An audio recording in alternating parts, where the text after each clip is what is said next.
In a move that might shock you, our 2022 Road Bike of the Year is a gravel bike. It took some soul searching and heated debate, but yes, I'll say it again, our Road Bike of the Year is the Giant Revolt Advanced Pro Zero gravel bike. Have we made a mistake? Is naming a gravel bike as our Road Bike of the Year a sin? Let us know your thoughts in the comments. If that hasn't made you turn off, then let me tell you why the Giant Revolt is a worthy winner. When I found out a new Revolt was on the horizon this past winter, I felt a little bit apprehensive about where Giant would be taking a gravel bike that's impressed me in its previous guises. The 2022 model I've put to the test is the new flagship of the range, with its revamped frameset, new lightweight gravel-specific carbon wheelset, and Shimano's criminally underused GRX Di2 in its 2x guise. While it bears more than a passing resemblance to the outgoing bike, at the heart of this Revolt is an all-new frameset.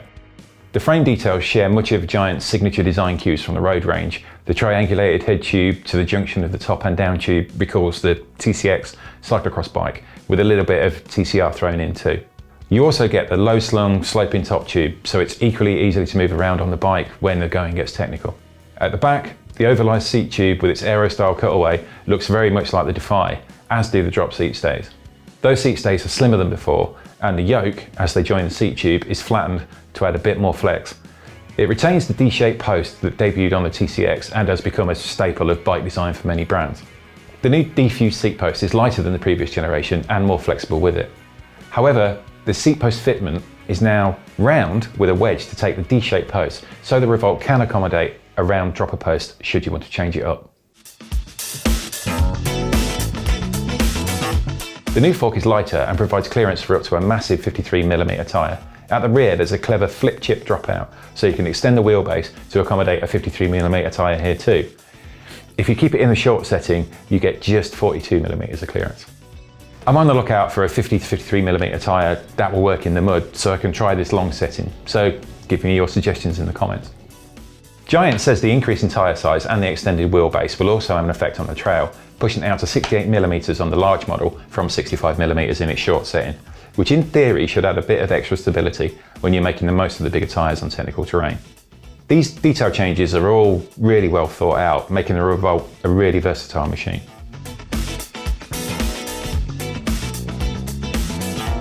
Unlike the current trend for more stripped-down racier gravel bikes that started with Cervelo's Radical Espero 5 and 3T's aero-optimised Exploro Race Max, Giant has given you plenty of fixtures and fittings, useful if you're of the bikepacking persuasion. The biggest change is the way in which the bike's handling has been sharpened, with Giant steepening the head angle to 71.5 degrees whilst also dropping the bottom bracket height. The reach has also been extended out to 397mm from 391 to make the ride position a little racier, although the stack height has grown by 14mm, which means I could run the stem on the Revolt pretty much slammed.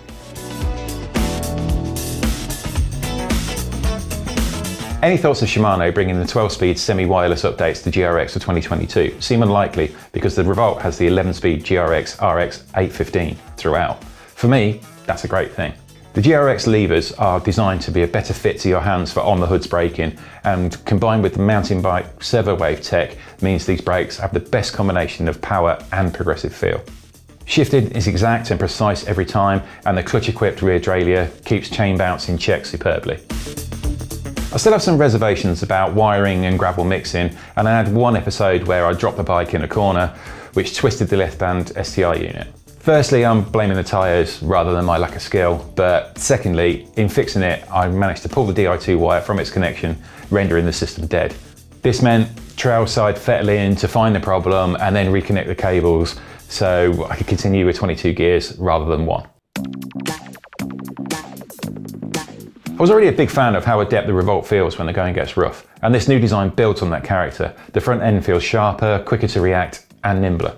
It may have lost a little in stability, but Giant has more than made up for it by making the bike a more exciting ride. Its on-road manners, even with 40C tyres, feel endurance bike rapid. Where it's improved markedly is in the ride comfort. The wearying vibrations of hard-packed gravel are crushed into smoothness by the D-fused bar that soaks up bumps and buzz with ease, yet it feels brutishly stiff when you're sprinting out of the saddle climbing. At the rear, the combination of skinny stays and the new D-fused post gives the posterior an almost floaty air. The 8.33 kilo weight sounds somewhat average on paper, but the Revolt Zero rides like a much lighter bike. A lot of that is down to the new CXR wheelset. With a weight of 1,398 grams a pair, it's quality road wheel territory rather than toughened gravel hoops built to take the hard knocks. The wheels accelerate well, and the 54-point engagement from the DT Swiss internals on the Giant hubs means snappy acceleration when you put in a big effort. Giant should be applauded for sending out all its bikes set up and sealed tubeless. Far too many brands still equip their bikes with tubeless wheel sets and tyres, but throwing in inner tubes to make the worst of both worlds. Having said that, the Maxxis Receptor tyres are something of a mixed bag. The tight checkered tread pattern through the midsection is as rapid as it gets on tarmac, and the small shouldered knobbles don't hinder on-road cornering to any great extent. At the time of testing though, when most of the gravel trails are already getting worse for wear from rain, mud and greasy rotting leaves and vegetation, the tyres are lethal. Prepare yourself for two-wheel drifts in the corners and spinning out the rear wheel on even the slightest of greasy gradients. Now, tyre choice is such a subjective thing, depending on where you live in the world, what you ride, and in which season. The Advanced Zero in this guise will be supreme on long dry summer rides, but to make the most of what is one of the superstar gravel bikes right now, I'd want a set of mud-capable gravel tyres. With the new Revolt, Giant takes all of the great points of the original design, tweaks and modernises them, and shakes up the bike's handling to make what's one of the most fun drop bar experiences I've had in a long time. The smile that the Revolt brings to my face whenever I return from a ride has made my own gravel bike jealous. And that's why it's taken home the coveted prize of our Road Bike of the Year for 2022.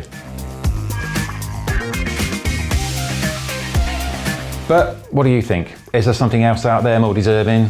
Let me know in the comments.